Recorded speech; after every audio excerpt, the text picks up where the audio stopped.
क्या अपन जो सोचते हैं वो क्या अपन हैं? जैसे मैं पैदा हुआ तो मेरा एक नाम पड़ गया। पिताजी ने, समाज ने मेरे को नाम दे दिया। उन्हीं ने मेरे को धर्म दे दिया।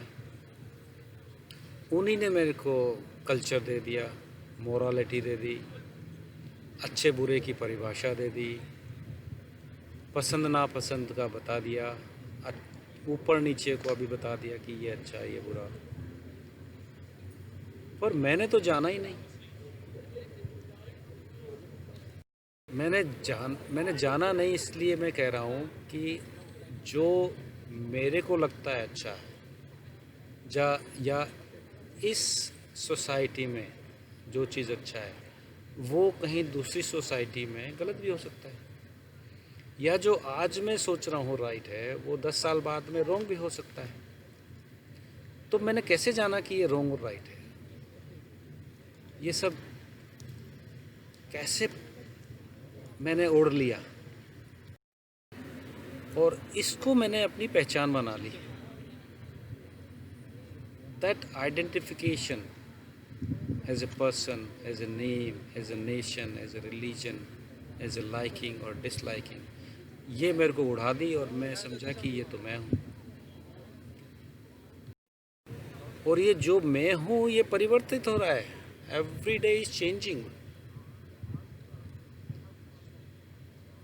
और अगर मैं कोइंसिडेंटली दूसरे देश में पैदा होता, दूसरी फैमिली में पैदा होता, दूसरे इरा में पैदा होता, तो ये सब मेरी वैल्यू डिफरेंट हो जाती। और अभी भी अगर मैं कहीं शिफ्ट हो जाता हूँ तो मेरी लाइकिंग डिसलाइकिंग, मेरी मोरालिटी, मेरा सब कुछ चेंज हो जाएगा ओवर द टाइम। चेंजिंग हो रहा है, एवरी डे हो रहा है। तो एक आदमी दूसरे आदमी से डिफरेंट कैसे है? डिफरेंट इसी से है कि वो उसके पास जो विचारों का गुच्छा है, bunch of thoughts are different than one person to another one, इसीलिए तो वो डिफरेंट है। और ऐसे फिजिकली देखें तो सब में केमिकल वही है, सेम सेम बॉडी है सबके पास, बट पर्सन अलग अलग है, दिमाग अलग अलग है, थॉट्स अलग अलग हैं, बिलीव्स अलग अलग हैं। तो ये बिलीव्स आए कहाँ से? ये फॉर्मेशन जो अपना हुआ है वो हुआ कैसे है? ये हुआ ऐसे है कि अपन तो आए थे empty handed, transparent, like a empty glass. फिर उस एम्प्टी ग्लास का एक नाम दे दिया गया, टैग लगा दिया, टक, रिलीजन का टैग लगा दिया गया, नेशनलिटी का टैग लगा दिया गया, कल्चर, सोसाइटी, इनका मोरालिटी, एवरीथिंग, इसका टैग लगा दिया गया। फिर धीरे धीरे उसमें भरने लग गए विचार, समाज देने लग गया और अपन मानते चले गए। और उन विचारों को अपन ने रॉन्ग और राइट मान लिया, जैसा फीड किया वैसे बन गए। पर ये जो बने हैं अपन, इसके अलावा भी हैं क्या कुछ अपन? क्योंकि जो भी अपन कह रहे हैं कि ये मैं हूँ, ये मेरा है, मेरी ये डिसलाइकिंग है, तो मेरी डिसलाइकिंग है, पर मैं कौन हूँ? मेरा धर्म है, पर मैं कौन हूँ? मेरा देश है, मेरा कल्चर है, मेरी मोरालिटी है, मेरी मेमोरी है, मेरा बिलीफ है। पर मेरा तो बिलीफ है, पर तुम कौन हो?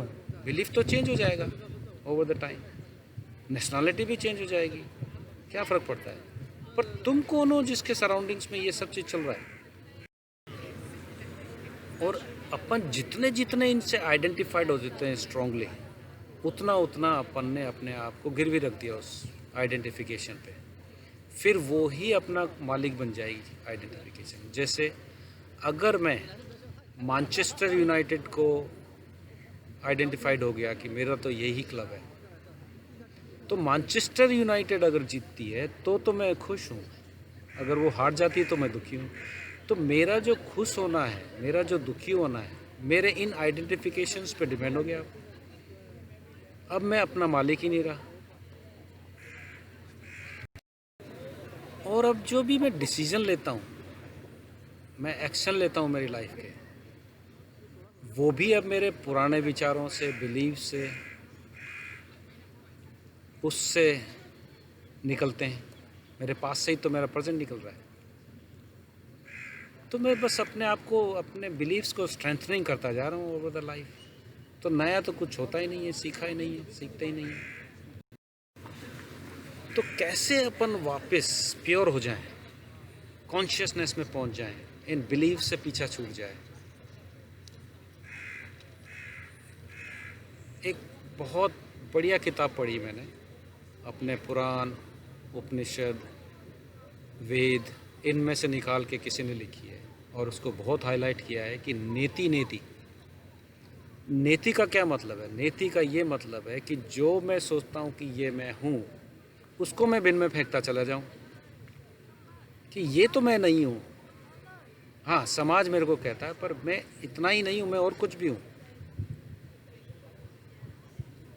तो ऐसे विचार जो भी अपने को आइडेंटिफाइड करते हो, उसको फेंकते चले जाओ। तो लास्ट में बचेगा क्या? बचेगा pure consciousness, where everything is surround happening. आपके सराउंड में हो रही है, पर आप उससे विचलित नहीं हो, आइडेंटिफाइड नहीं हो, टच नहीं है उससे। आप अपने पूरे मालिक हो। फिर आपकी जो बोध है, आपका जो कॉन्शियसनेस है, आपकी जो चेतना है, वो ट्रांसपेरेंट है। अब उसमें कोई ब्लू आइज़ गॉगल्स नहीं लगा है, उसमें कोई ग्रीन चश्मा नहीं लगा है कि आप इस चश्मे से ही देखो। नहीं तो जितने भी अपन धर्म, बिलीव्स इसमें ओढ़ लेते हैं, विचारों को ओढ़ लेते हैं, तो अपने को वो संसार उस कलर का दिखता है। तो वापस से बोध कैसे आए? इसके कुछ तरीके हैं जीने के। अगर ये तरीके अपन जीने लग जाएं तो अपन शायद वापस बच्चा हो पाए, प्योर हो पाए विद कॉन्शियसनेस। बच्चे के पास तो कॉन्शियसनेस थी, पर अपन इतने जाग सकते हैं जितना बुद्ध जागे थे। इसके तरीके हैं। अगर ये टॉक पसंद आती है, अगर आगे डिस्कस करना हो तो कुछ मेरे को पिंग करो, टाइम को शेयर करते हैं कुछ बातें। ओके, जोगी वर्ल्ड में और ऐसी टॉक्स हैं, अगर पसंद आए तो शेयर भी करना, लाइक भी करना। Thank you.